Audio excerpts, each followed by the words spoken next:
Today is June 15th, 2008. I am Cassie Potasic, and it is a pleasure to conduct this interview for the Dakota Memories Oral History Project in Golden Valley, North Dakota. Can you please tell me your full name? Albert Bauman. All right. When and where were you born? I was born about 12 miles, what today is Dodge, North Dakota. It's in Township 14690. That's what the township is. And when were you born? November the 28th, 1909. All right. Have you ever heard an interesting story about your birth? Well, we had a midwife by the name of Rosa Schwartzman. Mother told me that. I don't remember it, but she told me that. I asked her who the doctor was when I was born. She says, well, there was no doctor. But Mrs. Schwartzman was out there. So, okay. She's the one that took care of it. All right. Can you please share some of your earliest memories with us? Up on the homestead? Or Sure. any... Or anywhere. Well, I don't know. When up north there where we were born is a mile and a half from the reservation. It was pretty much out in the country. And we had to go a mile to get our drinking water. And the neighbors down there, they had about 3 girls. They didn't have any boys. So I got acquainted with them little girls at 3 years old or so. And the other neighbor, they had 5 boys, and I'd go over there and visit them. But then I was about 6 years old already. 5 years old, but 5, not 6, 5. And that lady made milk soup and noodles. And the boy that I come to visit, his name was Fred. And Mother says, well, what did you have to eat over there at Simon's? I says, I don't know. She had some Fritz, that's Fred in German, Fritz soup. So that was Fritz soup. That's the kind of soup that I got there. I kind of like that. Oh, that was real early stuff. But other than that, oh, I don't know. I did a lot of things when I was young. I don't remember all of it, but I know I was a couple of years old in the spring of the year. I had some red boots, and I wanted to see how deep the water is.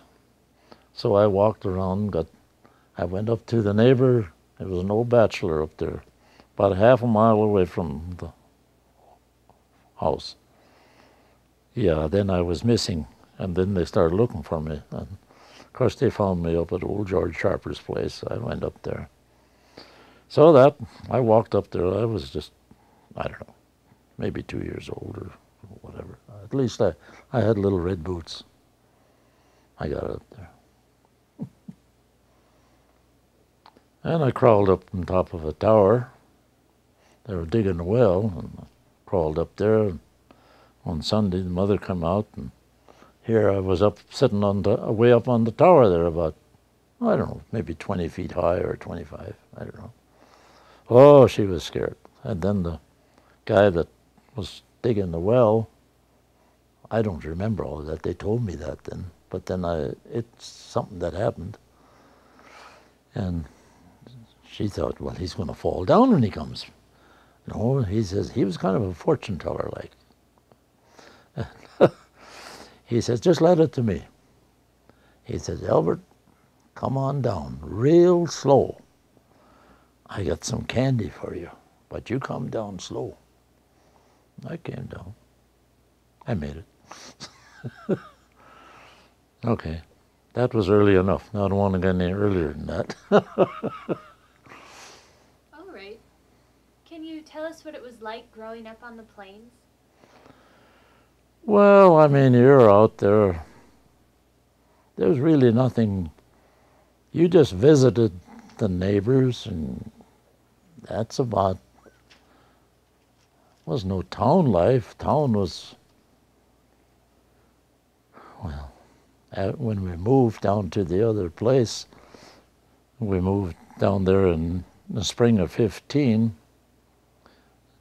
That place, the homestead, that didn't have drinking water. So, and then, I don't know. There was another place that came up for sale, and then Dad bought it, and there was good drinking water. Of course, he had land down there too, so just across the road. So we moved down there in 15. That was in March of 1915. And with a team and a sled, Mother was sitting on the spring seat in the wagon. I had to cover over with the blanket.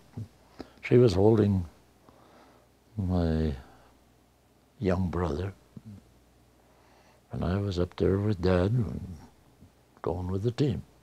We went down there. That was in 1915.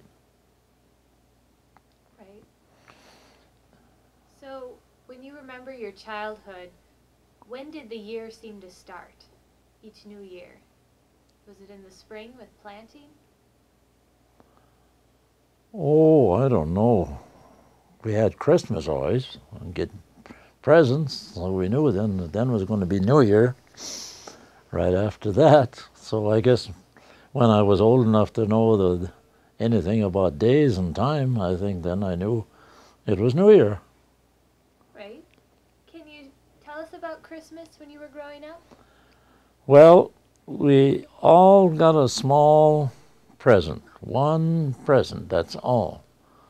And Dad had a hired man, and I'd get a little top or something similar to that, or some of the wooden sticks to make something, that's a building deal.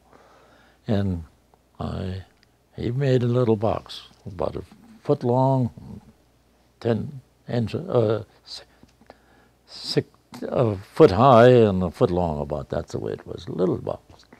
Then I could put my toys in there, and that was I wish I'd have kept that box. He had carved my name in, and then, of course, when I grew up, the kids, other sisters, they used it, and then I didn't think anything more about that Albert box, but I wish I had it today. That's just Philip Hartwig built it for me, and he carved my name in on top. But then we'd get one article. There's just no money at that time either, And I'd maybe get a top, spin top or something like that. That's about it. It'd be just one article, not like now that got a room full of toys. So that's the way it was. Did you have a Christmas tree? Oh yeah, as far as I remember, we did. We always had a Christmas tree, yeah. Right. But then candles on it, and no.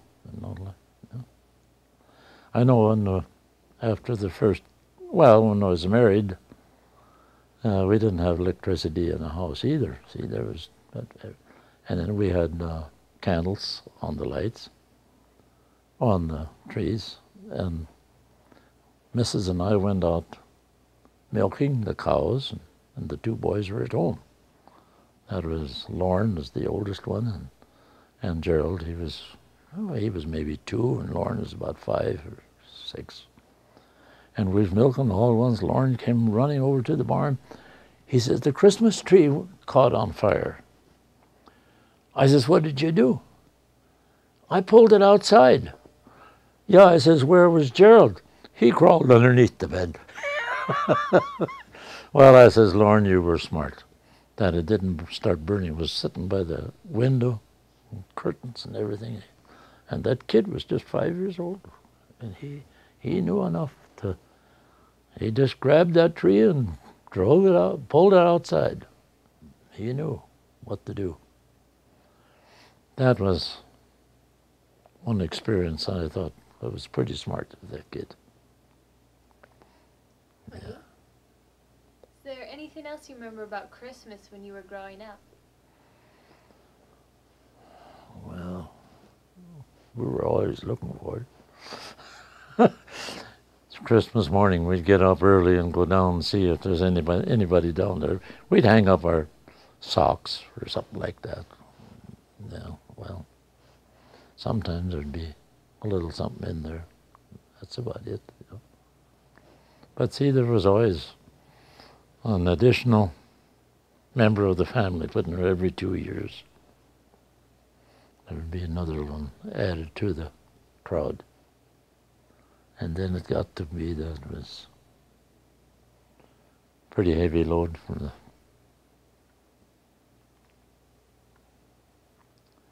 So there was no money.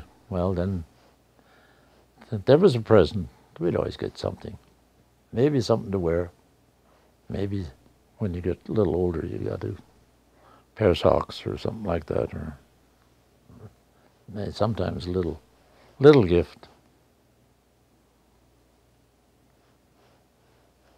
All right. Well, then you said that when Christmas came around, you knew it was almost time for the new year. Did your family celebrate New Year's? Oh yeah, yeah.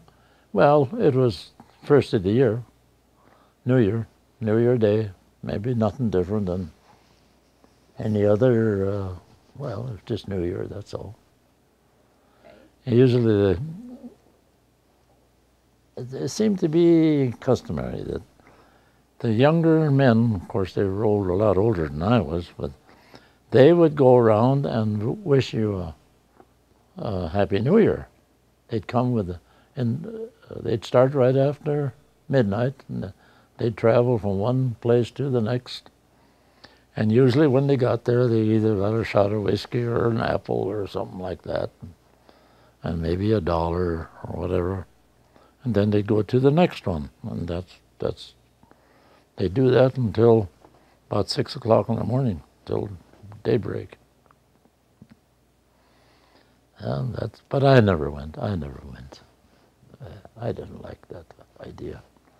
We went to town once. The neighbors came over and she says, "Let's go to town and get some shotgun shells and go and wish Happy New Year to the farmers." Well, they give you $1 or so or a drink. And most of the time they gave you a drink, and they'd get more drinks than they should. And okay, he had a Model T car, and there was 4 of us. My brother and I, and him and the driver and his brother. We drove to town with the Model T, lights burned out. Of course, coming into Dodge, we had to cross the railroad track, and that was not very level. You come up straight, and then you go down steep. And we got to town there, and it was dark, and the lights burned out. Well, then, that one guy, the younger brother of the one that was driving, he got up on the front fender, and he had a kind of a speech defect a little bit. And he goes, right, left.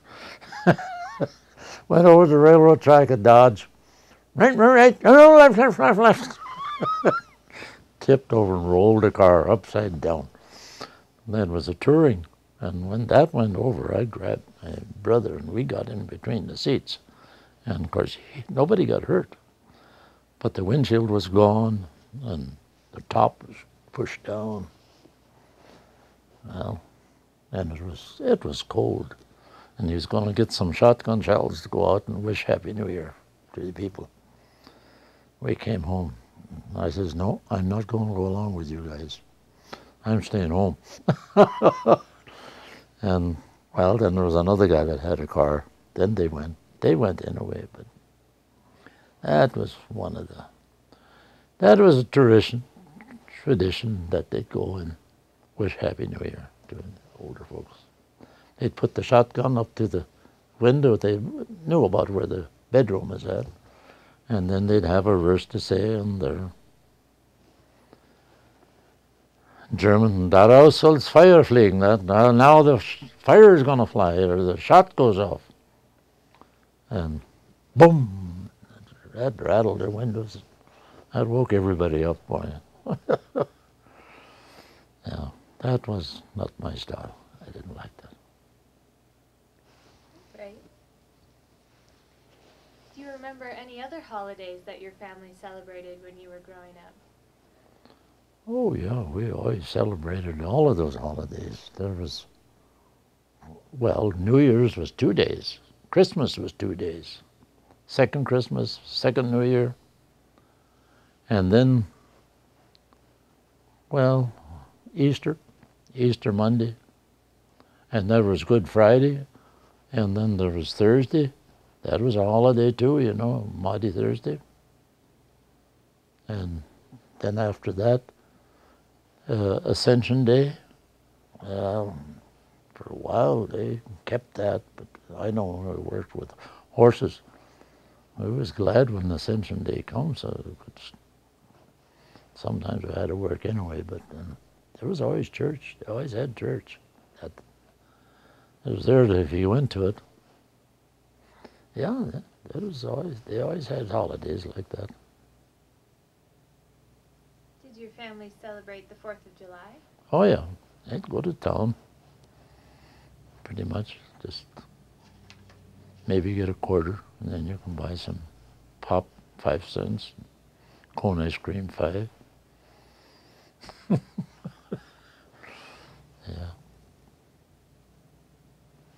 And they had nectar. They call it 4th of July water. German, this is July Wasser. That's July water. Yeah. Did you ever have fireworks? Not too much. Not too much. We had some. Yeah, we later on. Yeah, I know when I was for myself. Yeah, we'd have firecrackers. Yeah, the boys did get firecrackers. Yeah. Right. Did your family celebrate Thanksgiving while you were growing up? Oh yeah, that was always one day. Yeah. Yeah, most of the time well,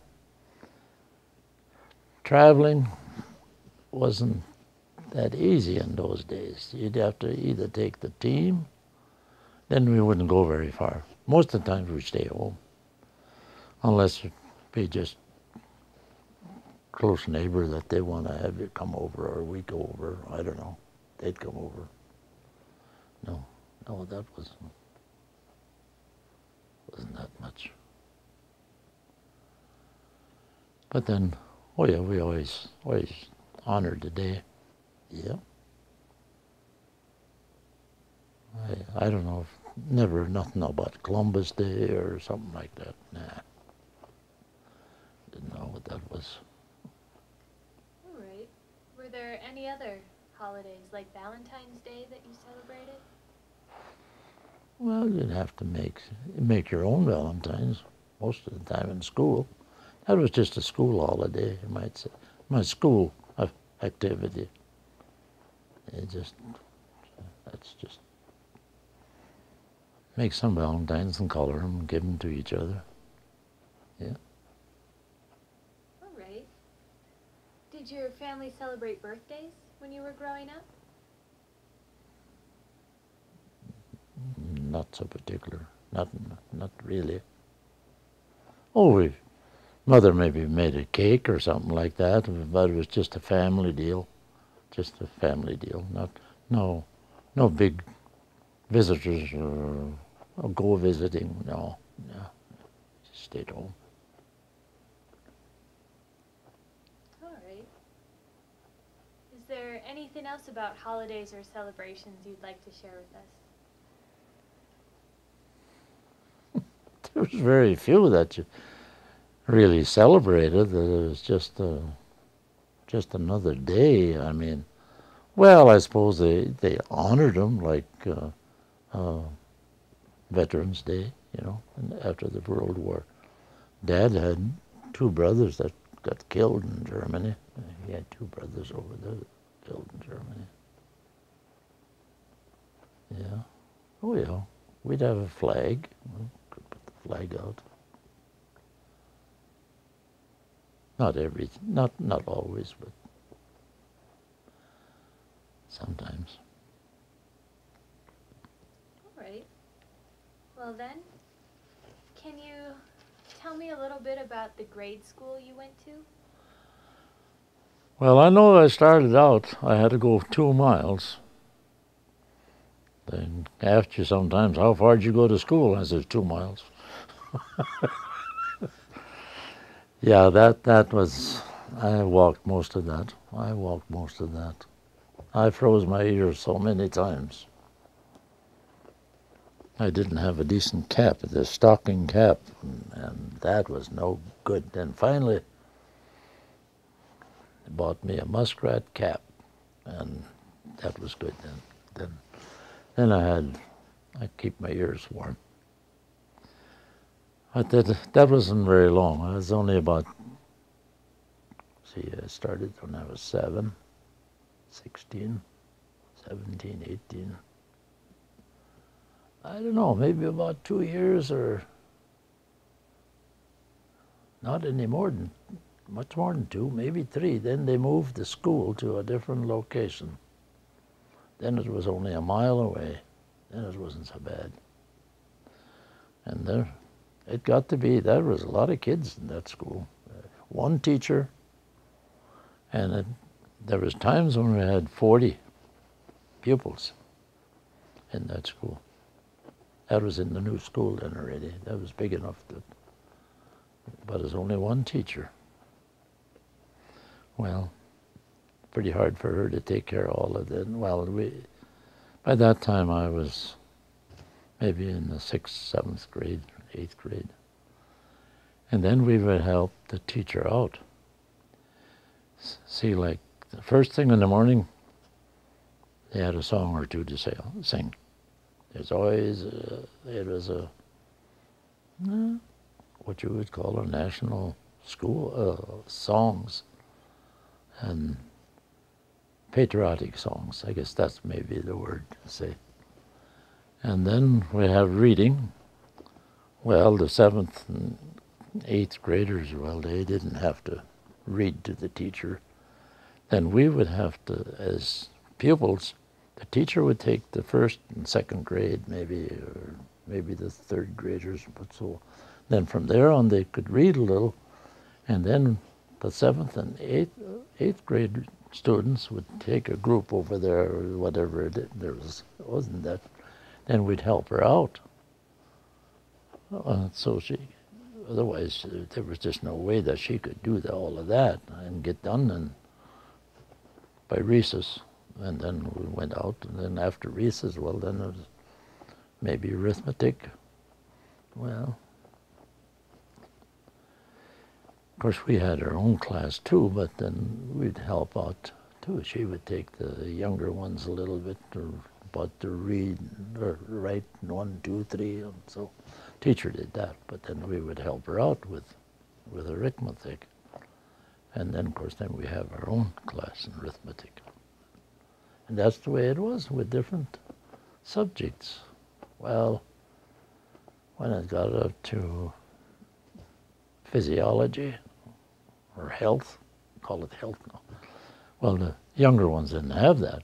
See, so then we the 7th and 8th, 6th, 7th, and 8th graders, they didn't have to help. That was maybe a class for, well, not every. Sixth graders maybe didn't even take it then yet. I don't know. I just remember anymore. I think that was more or less 7th and 8th graders. They took physical, well, health we called it. Physiology, that is the word. Physiology. Oh, I kind of like that myself. I like that, physiology. Huh? But math was that was my main one. I liked math. I think I could write, figure the math subjects faster than the teacher. I'm quite sure I did. I know that was no problem.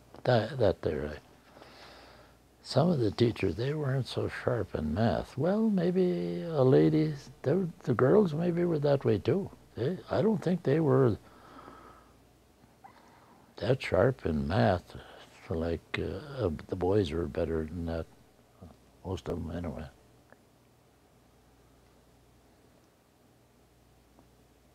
spelling, that's another one.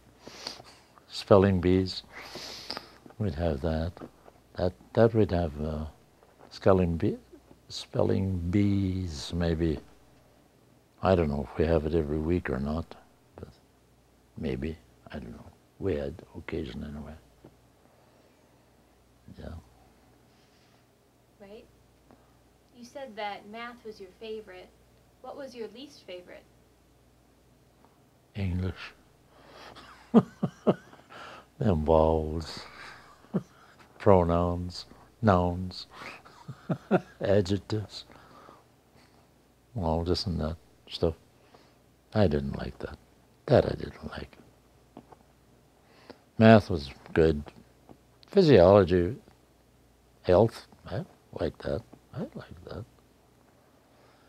History, I didn't care much for history, but geography was better, something like that.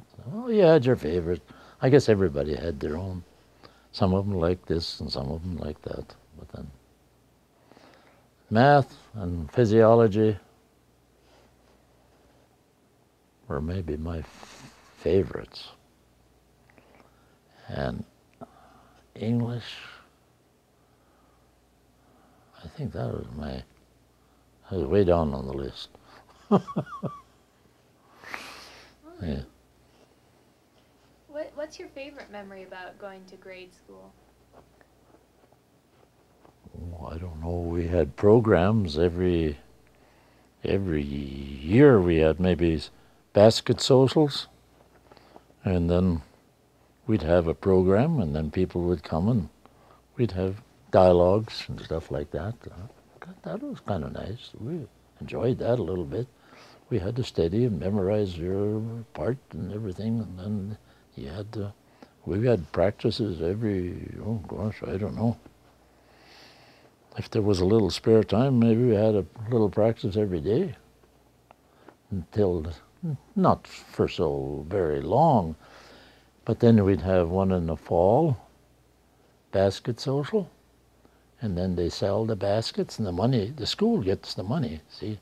And the ladies, they'd bring a box of food, nice basket, and then they'd take it up and then they'd auction it off. Well, some of the older girls, they'd have to have have a boyfriend that wants to, and when they start bidding on that, then we know, wait a minute, that's his. Run him up. Well, $2 or $3 was most of them, but sometimes if they figure the guy, make him pay $5 if he wants that basket. That was the older ones. That one, the 8th graders maybe, or something like that. Yeah, that was. Yeah, all schools had some kind of a social program, and then you'd go from one to the other if you want to. Yeah. Right. What did you do at recess? Well, we played games out there, fox and geese, and when there was snow on the ground. You know what that's all about, don't you? Fox and geese. Well, they have a circle, and there'd be as many, maybe there's 10 of them playing, 12, and they'd take one spot away, and the next one runs around, and there's maybe 8 spots and 9 runners. Well, one of them's going to be out, so he gets out. You always try to get to a place where again. So then you had to run. And then they played cricket. They'd have a little hole dug and put a border stick across it, and then you throw it out there so that, or toss it out, or they try to get it. It's almost, I don't know, I called it cricket. I don't know. No, we had that too, and stuff like that. There was always some kind of a game. The teacher she'd always have something new. And of course, some of those were repeated. They be the same thing every year, some of it anyway. Yeah, that was it. We didn't have any. Well, we had ball and baseball to hit it out and see if you can catch it or something like that. But as far as a baseball game, a game, no. Well, there wasn't enough. There wasn't that many boys, mostly boys that did that. They didn't have that many that you could have a team or two teams. No, hey, just one pitcher and batter, a catcher, maybe one base. Okay, if you can make it, then maybe you have to make the whole round. Make a had bases to go around. You could maybe stop at one or the other, but then, I don't know. Well, you just didn't have enough. There wasn't that many. Really, a baseball game, no. Not. We didn't have it out in the country, no. But we hit the ball, baseball, but that you did.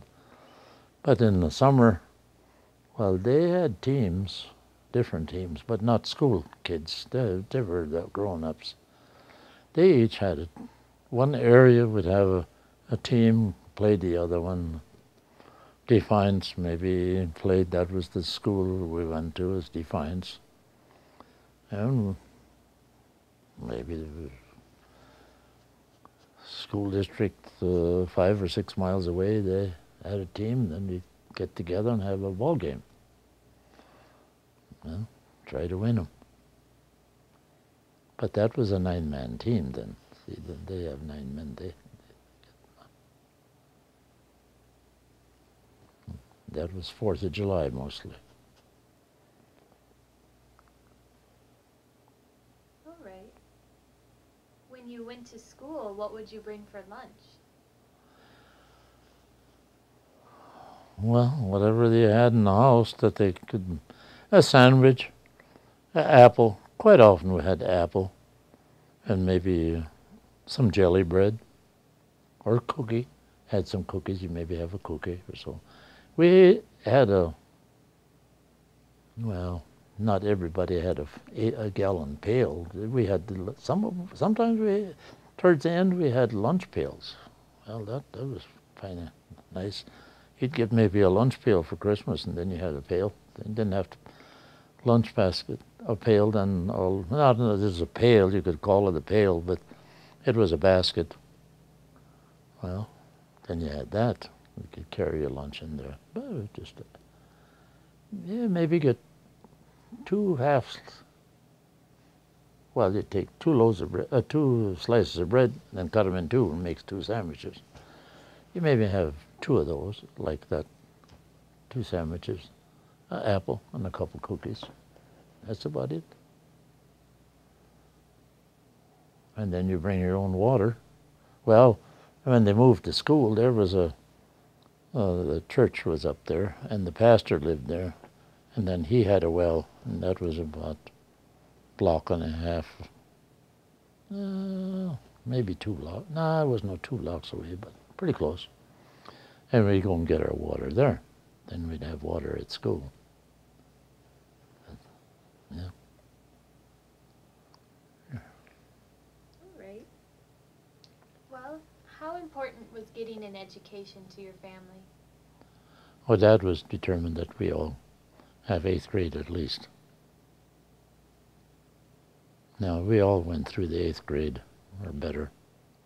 Well, my oldest sister, I don't think she went any further than that. See, there were so many kids coming up when she got to be past the 8th grade. She had to help mother with the kids. Well, and then it was my problem too. There was no high school, and I had to go to town to go to high school. Then you had to get a place to board, and that cost money, and well. Then she and myself were the oldest one. We had to stay home and do chores. So I didn't get my other brothers. They could stay at a place to work for their board and room. They could, like Frank, the one that was at Minot, that's professor up there, he went to Hebron, and there was places down there that you could work for your board and room. And then he did stay out on a farm one place. It was a dairy farm. Then you had to milk cows, and then, but he could, it didn't cost anything. I mean, he worked for his board and room. So the others all went through high school.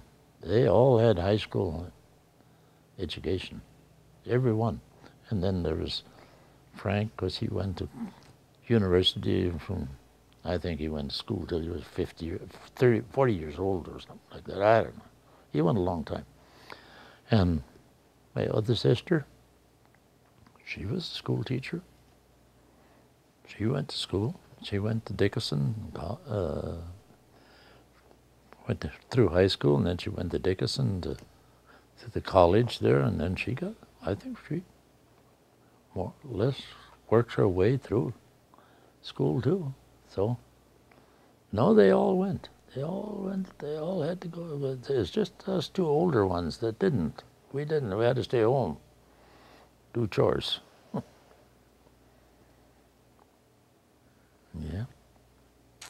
All right. Well, can you tell me some of the chores you had to do growing up? Well, we had to milk cows, feed the cattle, and the horses. That's about it. Chickens, gather the eggs.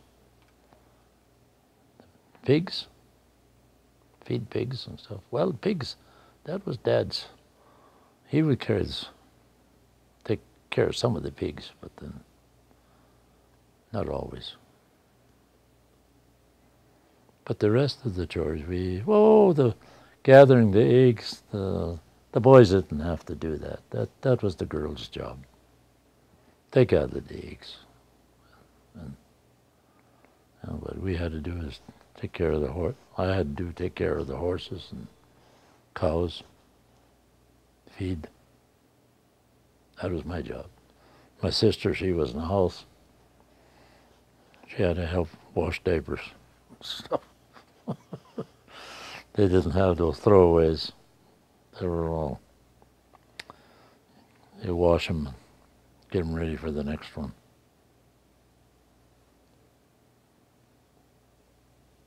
What was your least favorite chore? Chore?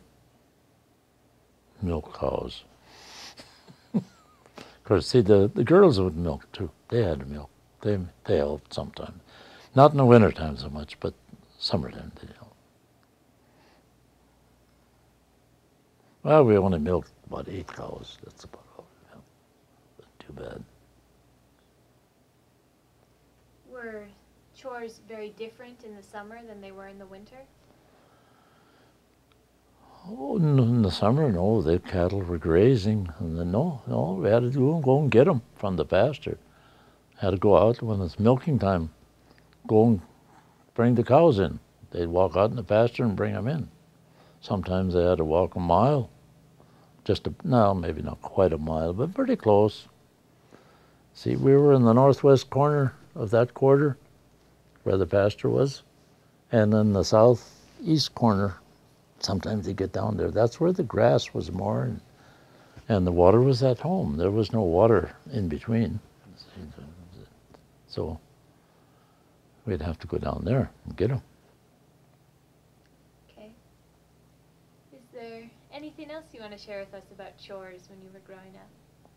Chores? Cleaning barns. Yeah. Take care of the manure, haul it out in the pile. And then sometimes we'd haul it in the, I'll take some to the garden, but spread some in the field, but that wasn't that much. That wasn't that much.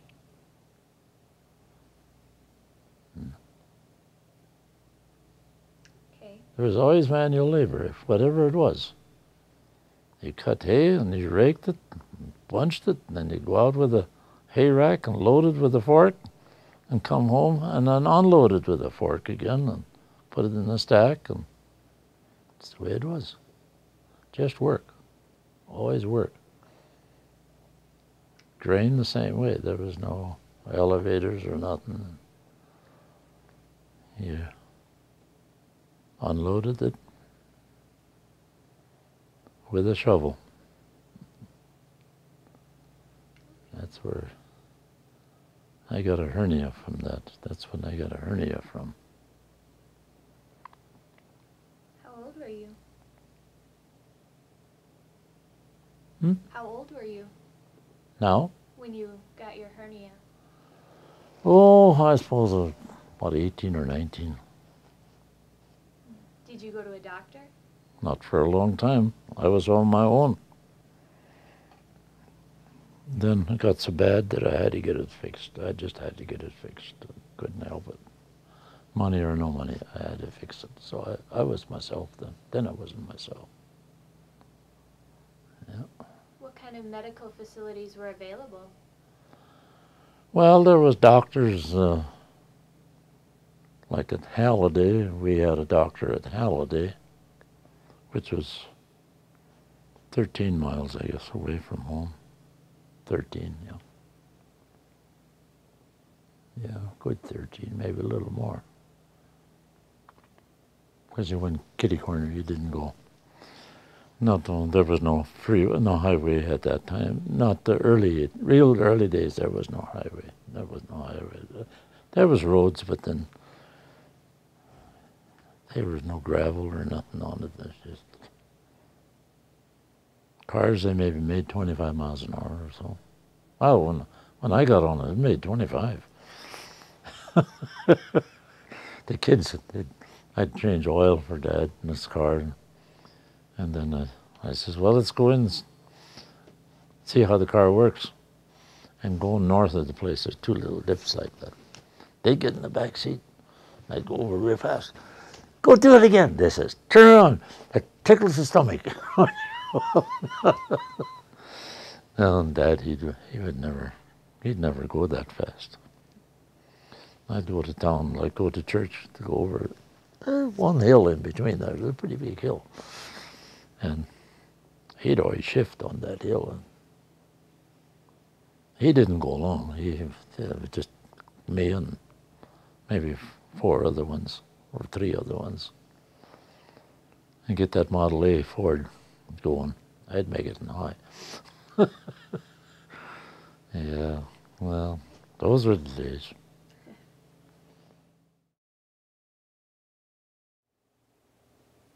What was your most stressful childhood experience? Please repeat that. What was your most stressful childhood experience? Oh, boy.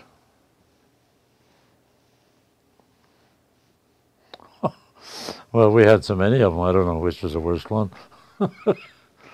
No, well, that was very limited. Everything was limited. I mean, it didn't. Stressful, I don't know.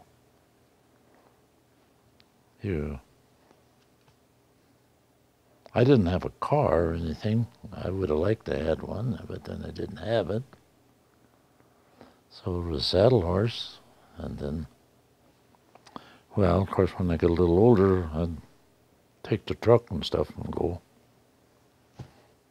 visiting a little bit, but then what the heck, I don't know. I don't know what you were kind of indicating. What is stressful now? What do you mean by stressful? What was the hardest thing that you had to go through as a child? Oh, gosh, as a child.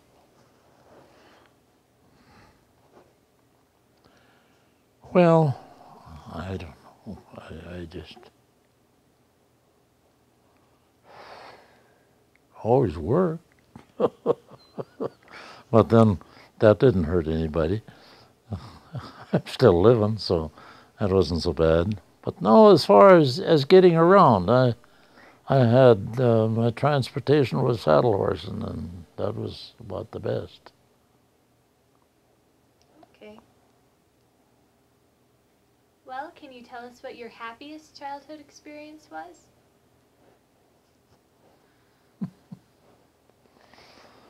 Well, I don't know just what was the happiest. Oh, gosh. Going visiting my cousins. I liked that. My Aunt Lizzie was a good cook. And that was away from home, and I could go fishing down at the creek. That was right close to a river. I'd go fishing. Not bullheads, but, well, they call them racehorse. Something like a, I don't know. It's not a game fish or anything. It's just a rough fish. But you could eat them. Not carp. Just What did you use for bait?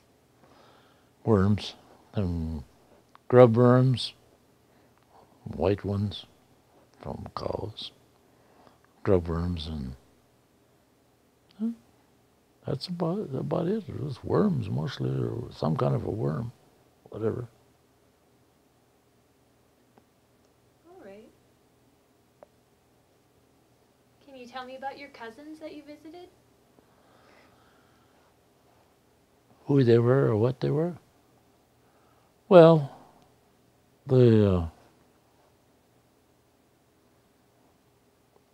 one of them was kind of a mechanic like.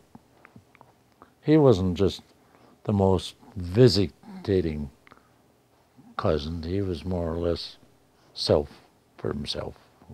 But I don't know. I just like to go to my uncle's place, or I visit more with my uncle and he was a good man. Just I'd help him with the chores. I'd take saddle horse and go down and visit him and stay overnight maybe on a Saturday night and then go home Sunday. And then my uncle August, that's the one that held me when I was baptized, and I liked him. He liked to play cards, and when I grown up enough, I'd play cards with him. And he'd josh around with you. One time I was real young at that time. Dad was along. There was in the summer, they had these small coyotes. They were in dens out there. And they were out in the pasture, and he knew they were out there. But he had a buggy, a one-horse buggy, a old Ginger. And he took that horse, and he went out there with the buggy, and he said, we're going back there to that cliff. That's where those little coyotes are. He says, we'll see if we can get them out of there. Well, they didn't come out. But then he says, I'll tell you what, you crawl in there and catch me one. I said, no, I'm not going to go in there. Oh, no, man. I said, how can I back out? I just have to crawl in. I was small. I said, I can back. There's only about that much room. He said, we'll put one of those reins that you guide the horse with on your legs and we'll pull you out. I wouldn't go in. No way will I go in to get that little coyote out. And he laughed and he had fun. But then at least we drove out in the pasture. And old Uncle August, he was that way. He was that way. He had his first 3, maybe 4 children were girls. Didn't have a boy. And then I was a boy right away. Well, I was maybe 7 or 8 years old. 7 years maybe, I don't know, something like that. Yeah, he wanted me to go and get the coyotes out. All right. What was the most adventurous thing you did as a child?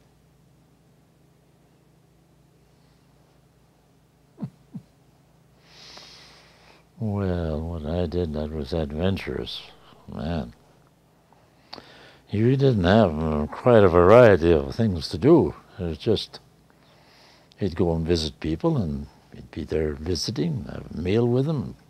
If they had some your age, you'd go and play with them, and that's about the size of it. Well, of course, I'd try hitting the ball and playing baseball and stuff like that. That's about all you could do. There wasn't just that much choice. Oh, what are you going to do? They were all the same way like you were. There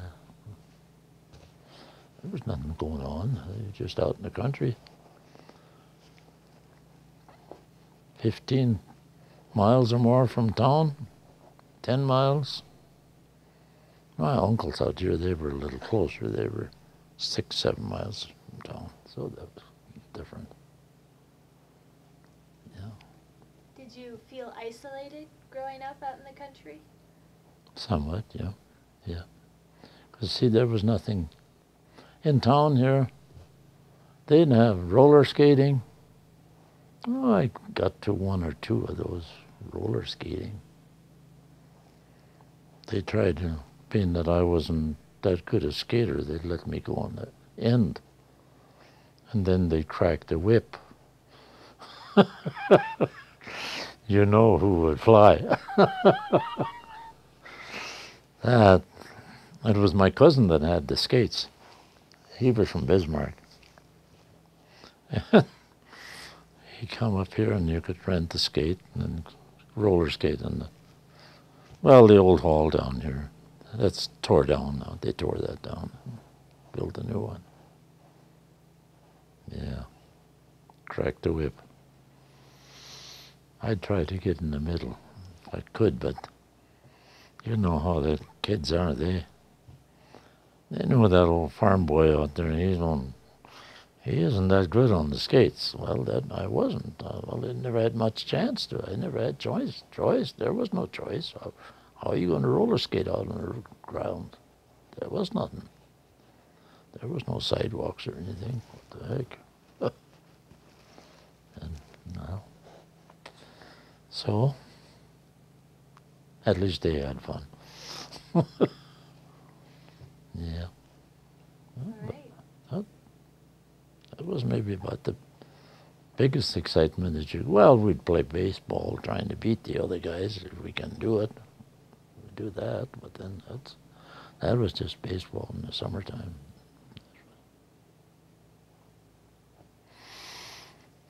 Okay. Why do you think it's important to tell your life story?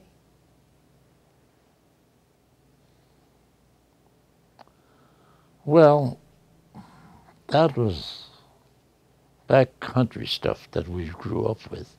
There was not that excitement and things to go to and get in a car and get on pavement and go 60 miles an hour. No, there was nothing like that. You had a saddle horse at the very most. And then it was real plain life out there. It was, I know you felt like if you were, I don't know, artificial. I guess towards the other kids, town kids, they were much, well, they played basketball and they had all this and that. And when I went to college, to high school, why, I was only here 1 year, but I never knew. I didn't know anything about basketball. And, well, I was, weekends I'd be home, and I just had no chance to get practice at all. So, yeah, we were artificial towards the other ones. I know one lady said that, oh, kids out in the country, they're artificial towards ours.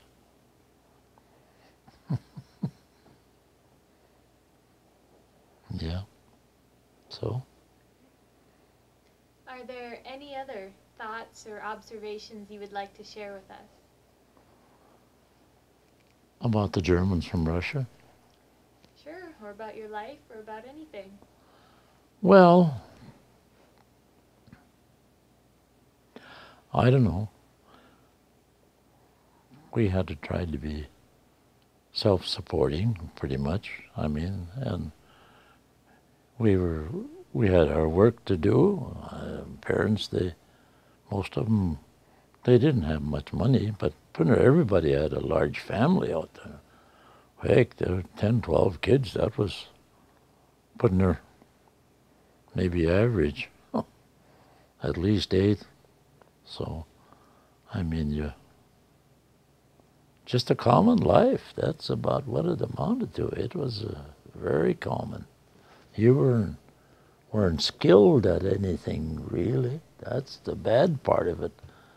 You didn't get any skill in sports or something like that.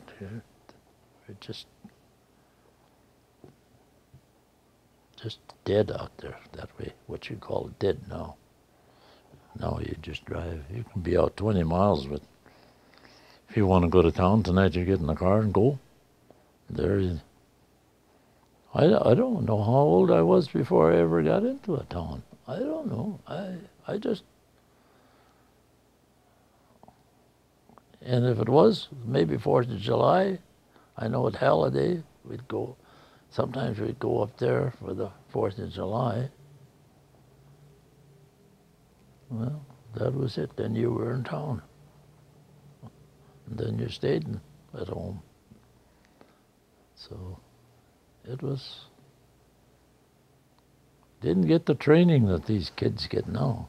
And about associating with people, and well, maybe some of them would be good if they didn't get all of it, but because we didn't get in any trouble. Oh, Halloween, we'd try to Halloween.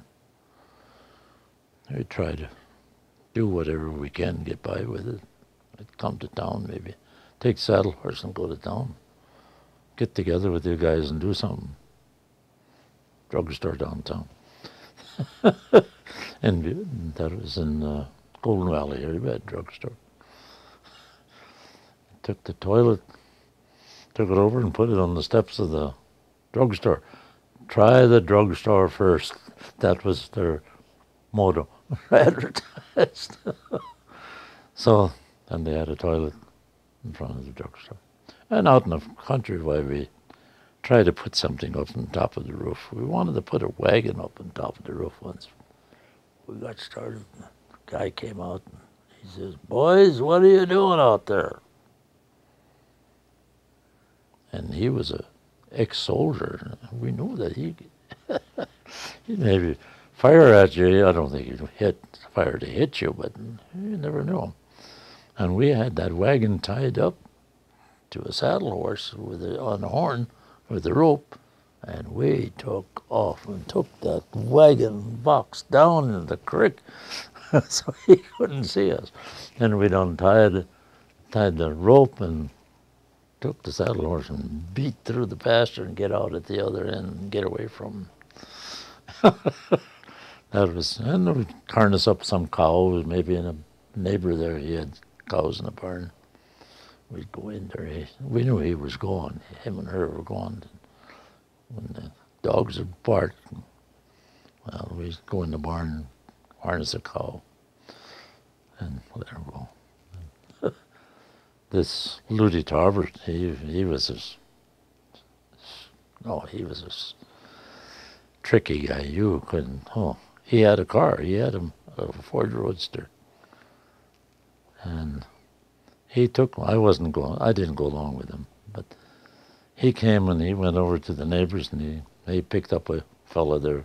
He backed up to there was another man with him. One of the Insel boys was along. But this other guy didn't know that he was along. And he drove up to the house, and then he backed up to get away from the house and to go up to the next neighbor and pick up another guy. And he says, "How come you're backing up so far?" "Oh," I says, "I can get started right away. The gate was over that way."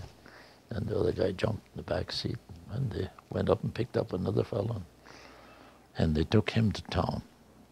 And they thought they were going to play a trick on him now.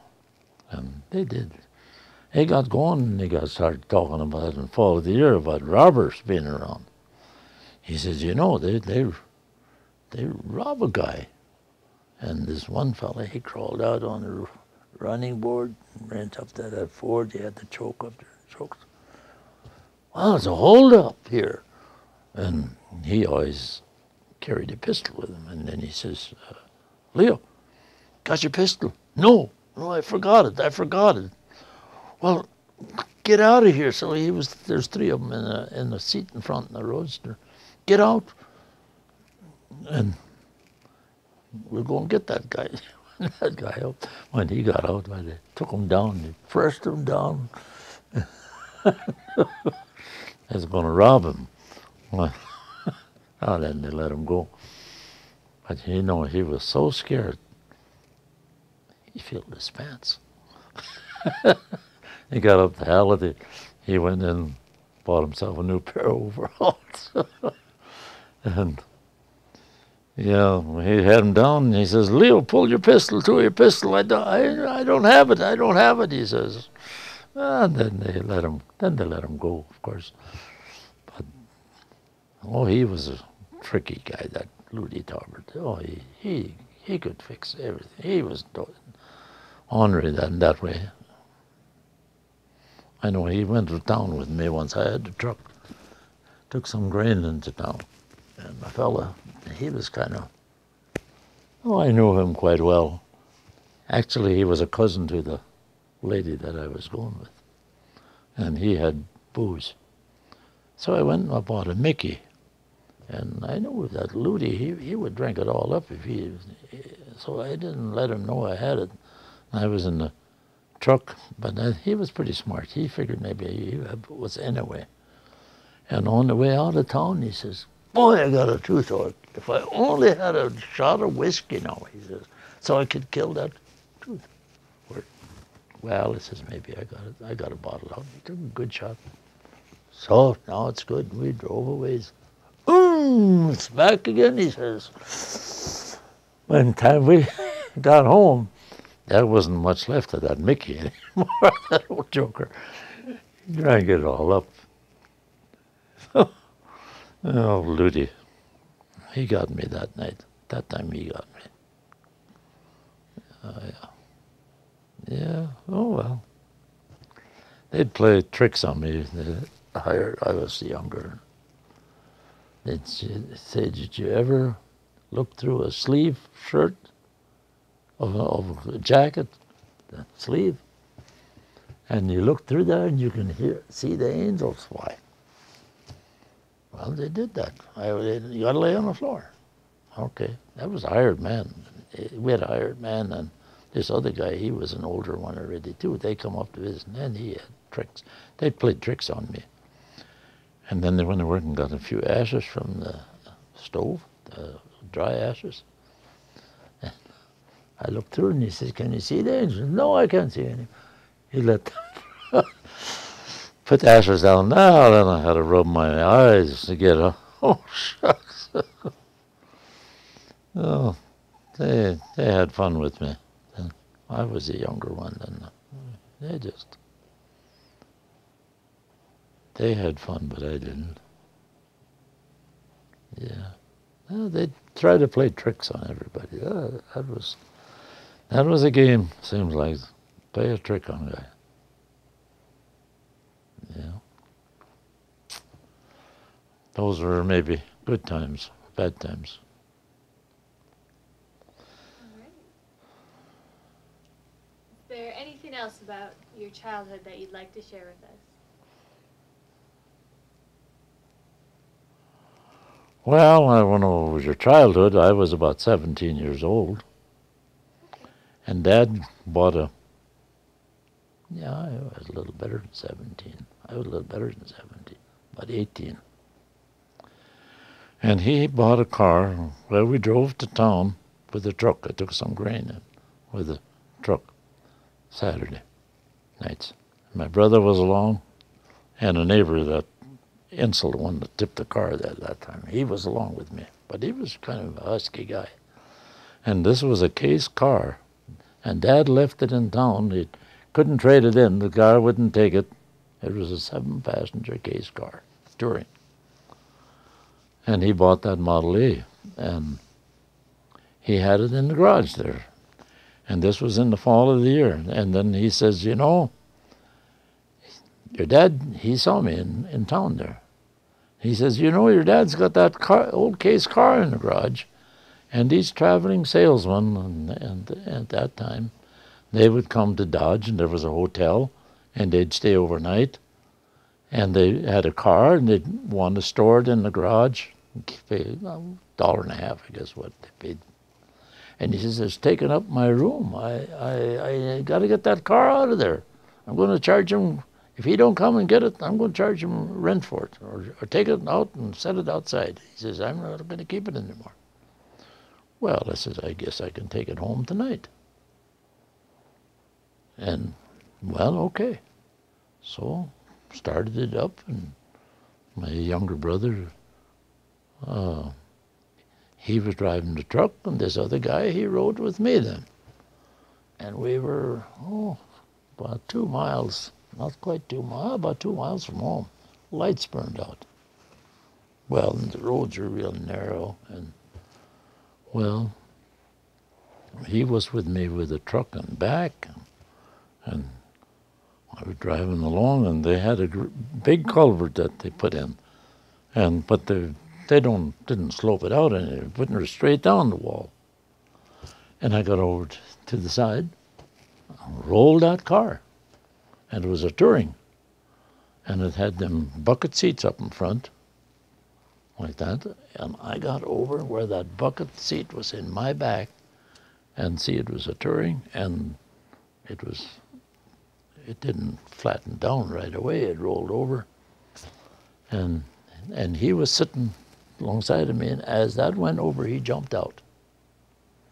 He got out, but I was on by the steering wheel, and it went towards me, and I was going to get out, and I got in the back of that seat, and it was coming down. I knew this was my end.